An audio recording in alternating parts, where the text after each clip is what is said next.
Sasa Ngina ni sister yangu, na tulikuja kumchukua kutoka Kangundo. Sasa tuko hapa Ngagiza kumchukua, ndio tumemkujia. Alikuwa ameshaolewa pande ya Makueni, lakini wakati alitoka huko 2021 alikuja kama kichwa iko na itilafu kidogo. Sasa ikaenda hivi akaanza kutoroka nyumbani. Sasa mpaka wa sasa akatoroka mpaka akakuja huku. Kaanji hapa Garissa, na tunashukuru familia ya huyu mama sababu amekuwa anasumbua sana maeneo haya ya station.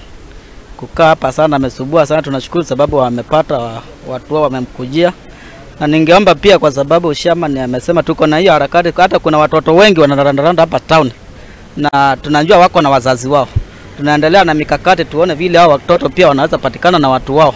Wao wametoka town, tusafishe town ikae mzuri na watoto wapate watu wa jamii zao, wawashughulikie wapeleke shule ili maisha yao yakaweza kuwa mazuri. Hiyo ni dada yangu.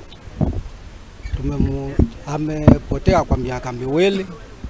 Tumemtafuta Malele, tukamtafuta Nairobi, tukamtafuta Mombasa, lakini tukasikia wakati mmoja tukasikia mzee kitangaza ya kwamba ako Garissa.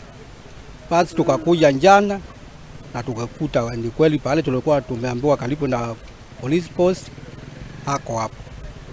Na tunashukuru sana kwa kumpata.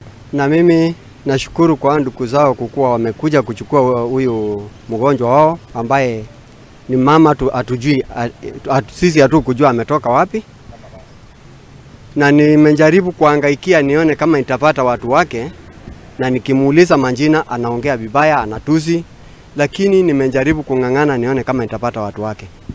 Na vile watu wake wameingia nimefurahi sababu nimejua sasa huyu mtu yangu kuliko kukaa hapa akimangamanga atasaidika kupelekwa. Nayo haho na wagagu ni egomeire aikali a Magandi.